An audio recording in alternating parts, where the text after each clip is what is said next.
అందరికీ నమస్కారం. Indian money Telugu ఛానల్కి మీ అందరికీ స్వాగతం సుస్వాగతం. నేను మీ కౌశిక్.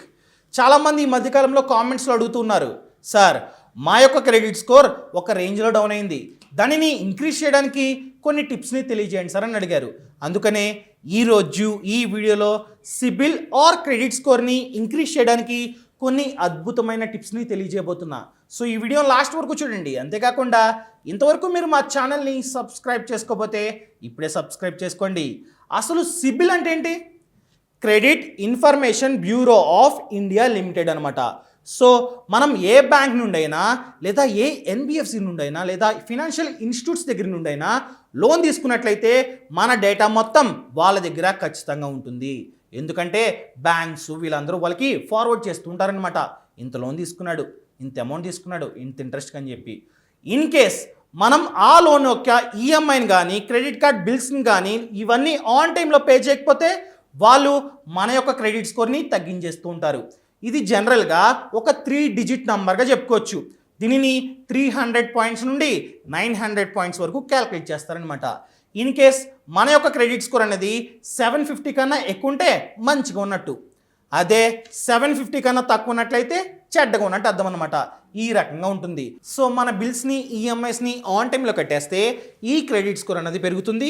అదే ఆన్ టైంలో కట్టకపోయినా అసలు లోన్ ఎగ్గొట్టేశారనుకోండి, అలాంటప్పుడు ఒక రేంజ్లో తగ్గుతుంది.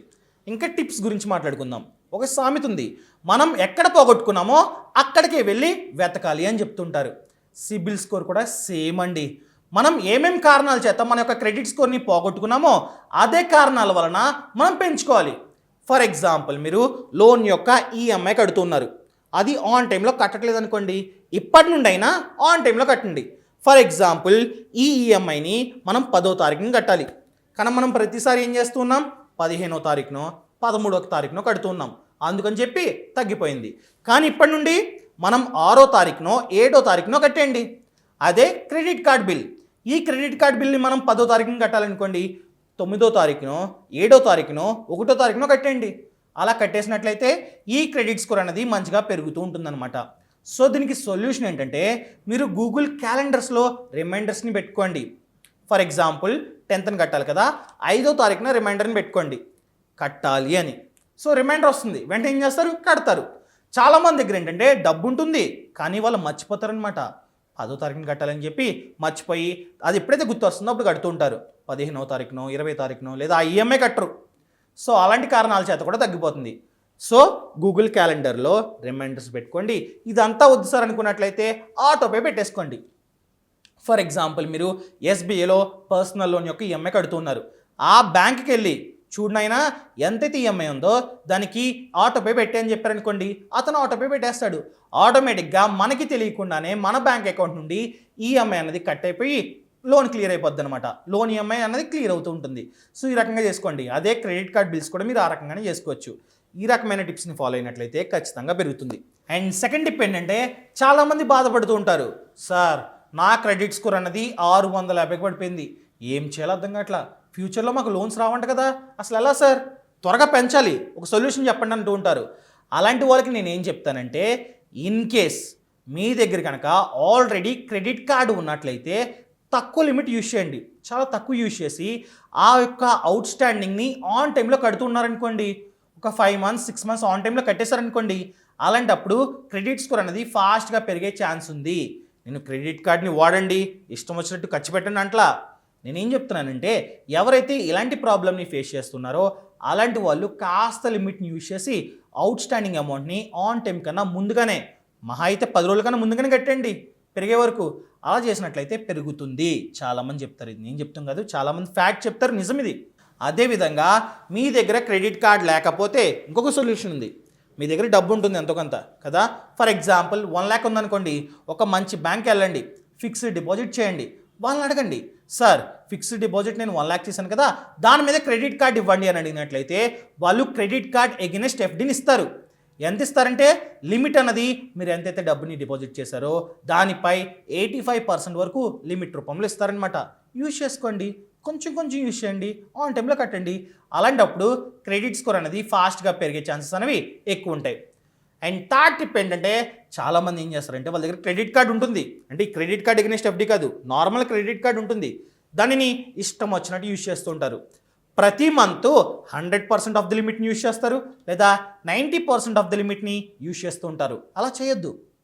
ఎప్పుడైనా సరే గుర్తుపెట్టుకోండి, 30% ఆఫ్ ది అమౌంట్ని యూజ్ చేయడం మంచిది. 30% కన్నా ఎక్కువ యూజ్ చేస్తే ప్రాబ్లం ఏమి ఉండదు. కాకపోతే అది ఇండైరెక్ట్గా మన యొక్క సిబిల్ స్కోర్ మీద ఎఫెక్ట్ చూపిస్తూ ఉంటుంది.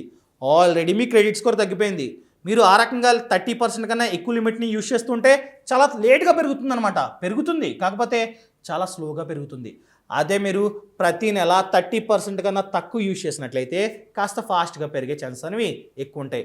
ఇన్ కేస్ మీరు 30% కన్నా ఎక్కువ యూజ్ చేస్తే మిమ్మల్ని క్రెడిట్ హంగ్రీ పర్సన్ అంటారు. అలాంటప్పుడు కూడా క్రెడిట్ స్కోర్ అనేది డౌన్ అయ్యే ఛాన్స్ ఉంది. సో ఇప్పటి నుండి అయినా 30% కన్నా తక్కువ యూజ్ చేయడం చాలా చాలా ముఖ్యం. అండ్ నెక్స్ట్ టిప్ ఏంటంటే చాలామంది ఈ లోన్స్ యొక్క ఈఎంఐస్ని లేట్గా పే చేస్తూ ఉంటారు. దానికి కూడా ఇంకొక కారణం ఉంటుంది. అదేంటి, ఈఎంఐ అమౌంట్ అనేది కాస్త ఎక్కువ ఉండడం, ఖర్చులు కూడా పెరగడం కదా. సో కాస్త ఎక్కువ ఉండడం వలన దానిని అడ్జస్ట్ చేసుకొని కట్టడానికి కాస్త టైం తీసుకుంటూ ఉంటారు. అదేవిధంగా లేట్గా కడుతూ ఉంటారు. దానికి సొల్యూషన్ ఏంటంటే మీరు ఇప్పుడే బ్యాంక్కి వెళ్ళి చూడండి సార్, ఇంత ఈఎంఐ కట్టడం నా వల్ల కావడం లేదు. సో మీరు ఏం చేయండి అంటే ఈఎంఐని కాస్త తగ్గించి టెన్యూర్ని కాస్త పెంచండి అని చెప్పండి. లాంగ్ టర్మ్లో కాస్త వడ్డీ అనేది ఎక్కువ కట్టాల్సి వస్తుంది. కాకపోతే సిబిల్ స్కోర్ని పెంచాలంటే ఇవన్నీ తప్పవు. సో ఆ రకంగా అడిగి టెన్యూర్ని పెంచి లోన్ ఈఎంఐని తక్కువ చేసినట్లయితే ఈజీగా మీరు ఆన్ టైంలో కట్టగలరు కదా. ఈ రకంగా చేసుకొని కూడా ఆన్ టైంలో కట్టడం చాలా చాలా ముఖ్యం. అండ్ నెక్స్ట్ వన్ ఏంటంటే చాలామందికి క్రెడిట్ స్కోర్ అనేది ఎందుకు తగ్గిందో తెలియదు. అన్నీ కరెక్ట్గా ఉంటాయి, అన్నీ కరెక్ట్గా రీపే చేస్తారు, అయినా కూడా తగ్గుతుంది. దానికి కారణం కొన్నిసార్లు ఏమవుతుందంటే మనకి తెలియకుండానే మన సిబిల్ రిపోర్ట్లో రాంగ్ ఎంట్రీస్ అనేవి యాడ్ అవుతుంటాయి. మీరు ఆ లోన్ తీసుకుని ఉండరు, అయినా కూడా లోన్ చూపిస్తుంది. అందుకని చెప్పే మీరు ప్రతిసారి అట్లీస్ట్ 3 నెలలకో 4 నెలలకు ఒకసారైనా సిబిల్ రిపోర్ట్ని చెక్ చేసుకోవడం చాలా చాలా మంచిది. చూడండి, అందులో కనుక రాంగ్ ఎంట్రీ అయినట్లయితే మీరు వెంటనే బ్యాంక్కి వెళ్ళి అడిగినట్లయితే వాళ్ళే దాన్ని సాల్వ్ చేస్తారనమాట. ఈ రకంగా ఉంటుంది. కొన్నిసార్లు ఏంటంటే మీరు కోసైన్ చేస్తూ ఉంటారు. మీ ఫ్రెండ్ కార్ తీసుకుంటుంటాడు, కార్ లోన్ తీసుకుంటుంటాడు. అందుకని చెప్పి మిమ్మల్ని సైన్ చేయమంటే మీరు ఏం చేస్తారు, ఏమీ చదవకుండా సిగ్నేచర్ పెట్టేస్తారనమాట. అలాంటప్పుడు పాన్ కార్డ్ కూడా అడుగుతారు, మీ పాన్ కార్డ్ని ఇస్తారు. ఇన్ కేస్ మీ ఫ్రెండ్ కనుక ఆన్ టైంలో ఈఎంఐస్ కట్టకపోయినా, అసలు లోన్ని కట్టకపోయినా మీ సిబిల్ రిపోర్ట్ కూడా తగ్గిపోతూ ఉంటుంది. అంటే మీ క్రెడిట్ స్కోర్ కూడా తగ్గిపోతూ ఉంటుంది. ఇండైరెక్ట్గా మీ రీజన్ కాదు, అయినా కూడా తగ్గిపోతుంది. ఎందుకంటే మీరు సిగ్నేచర్ పెట్టారు. చెక్ చేసుకోండి అవన్నీ ఉన్నాయేమో. ఆ రకంగా ఉన్నట్లయితే ఇప్పుడే క్లియర్ చేసుకోండి. ఈ కారణాల వలన కూడా తగ్గొచ్చు. అండ్ ఇంకొక రీజన్ ఏంటంటే చాలామంది ఏం చేస్తారంటే పర్సనల్ లోనో హోమ్ లోనో కావాలని చెప్పి ప్రతి బ్యాంక్ వెళ్ళి అప్లై చేసేస్తూ ఉంటారు. ఏదో ఒక బ్యాంక్లో వస్తుందిలే అని చెప్పి. అలా చేయొద్దు. అలా చేసినట్లయితే ఏమొద్దంటే ఎవరైతే మీకు లోన్ ఇస్తున్నారో వాళ్ళు మీ యొక్క క్రెడిట్ స్కోర్ని చెక్ చేసిన తర్వాత ఇస్తారనమాట. ఇన్ కేస్ క్రెడిట్ స్కోర్ మంచిగా లేకపోతే ఎవరు మంచిగా ఉంటే ఇస్తారు. ఆ రకంగా మీరు పర్సనల్ లోన్ కోసం 3-4 బ్యాంక్స్లో ఒకేసారి అప్లై చేశారు కాబట్టి వాళ్ళందరూ చెక్ చేస్తారు. వాళ్ళు చెక్ చేసినట్లయితే దానిని హార్డ్ ఎంక్వైరీ అంటాం. మీరు చెక్ చేసుకున్నట్లయితే దానిని సాఫ్ట్ ఎంక్వైరీ అంటాం. సాఫ్ట్ ఎంక్వైరీని మనం ఎన్నిసార్లు చేసుకున్నా పర్లా, కానీ హార్డ్ ఎంక్వైరీ అనేది ఎక్కువసార్లు జరగకూడదు. ఆ రకంగా 3-4 బ్యాంక్స్ వాళ్ళు ఒకేసారి చెక్ చేస్తారు కాబట్టి దానిని హార్డ్ ఎంక్వైరీ అంటాం. కాబట్టి అలాంటప్పుడు కూడా మన యొక్క క్రెడిట్ స్కోర్ అనేది డౌన్ అయ్యే ఛాన్స్ ఉంది. అంతేకాకుండా కొన్నిసార్లు మనం ఏం చేస్తాం, 3-4 క్రెడిట్ కార్డ్స్ని యూజ్ చేస్తూ ఉంటాం. 1-2 యాక్టివ్గా యూజ్ చేస్తాం, మిగతావన్నవి ఇంట్లో పడేస్తుంటాం. పొరపాటున మనం కనుక mail ID, phone number, address ఇవన్నీ చేంజ్ చేసామనుకోండి, ఆల్రెడీ 2 క్రెడిట్ కార్డులు ఎప్పుడో తీసుకునే ఉన్నాయి కానీ యూజ్ చేయట్లా. అలాంటప్పుడు ఏంటంటే వాళ్ళు యాన్యువల్ మెయింటెనెన్స్ ఛార్జెస్ వేస్తారు. దానిని మనకి బిల్లు కూడా పంపుతారు, మన ఫోన్కి పంపుతారు, ఈమెయిల్ ఐడికి పంపుతారు, లేదా లెటర్లో కూడా మన ఇంటికి రావచ్చు. కానీ మనం ఫోన్ నెంబర్ చేంజ్ చేస్తాం, అడ్రస్ చేంజ్ చేస్తాం, ఈమెయిల్ ఐడి కూడా లేదు. సో మనకి తెలియదు. బిల్లు వస్తుంది, బిల్లులో ఏముంటుంది, మీరు ఏం యూజ్ చేయలేదు కాబట్టి 0. కాకపోతే యాన్యువల్ మెయింటెనెన్స్ ఛార్జెస్ 1000 రూపీస్ అని ఉంటుంది. దాని గురించి మనకు తెలియదు, కట్టాం. అలాంటప్పుడు ఏమవుద్ది, అలాంటప్పుడు కూడా ఈ బిల్లుని మనం కట్టలేదు కాబట్టి మన యొక్క క్రెడిట్ స్కోర్ అనేది మనకే తెలియకుండానే తగ్గిపోతూ ఉంటుంది. ఈ కారణాల చేత కూడా తగ్గిపోతుంటుంది. సో ఇన్ కేస్ మీ పేరు మీద ఆల్రెడీ పాత క్రెడిట్ కార్డ్స్ ఉన్నట్లయితే దాన్ని క్లోజ్ చేసుకోండి. అడ్రస్ చేంజ్ చేసినట్లయితే, లేదా ఈమెయిల్ ఐడి చేంజ్ చేసినా, ఫోన్ నెంబర్ చేంజ్ చేసినా వాళ్ళకి ఇప్పుడే ఇంటిమేట్ చేయండి. ఈ రకంగా మనం జాగ్రత్తలు తీసుకున్నట్లయితే మన యొక్క క్రెడిట్ స్కోర్ అనేది ఇంక్రీజ్ అయ్యే ఛాన్స్ ఉంది. ఇవన్నమాట. సో ఈ రకంగా క్రెడిట్ స్కోర్ గురించి కానీ, క్రెడిట్ కార్డ్ గురించి కానీ, పర్సనల్ లోన్, హోమ్ లోన్ దేని గురించి డౌట్ ఉన్నా కింద డిస్క్రిప్షన్లో ఒక లింక్ ఉంది. ఆ లింక్ని క్లిక్ చేసినట్లయితే ఫినాన్షియల్ ఫ్రీడమ్ యాప్ డౌన్లోడ్ అవుతుంది. ఈ యాప్లో 50 కన్నా ఎక్కువే కోర్సులు ఉన్నాయి. ప్రతి ఒక్క దాని గురించి కోర్సులు ఉన్నాయి. ఇంకెందుకు ఆలస్యం, ఇప్పుడు యాప్ని డౌన్లోడ్ చేసుకోండి. ఇలాంటి మంచి మంచి వీడియోలతో రేపు మీ ముందుకు వస్తాను. అంతవరకు సెలవు. ఇట్లు మీ Kaushik. Thank you so much. Thanks for watching.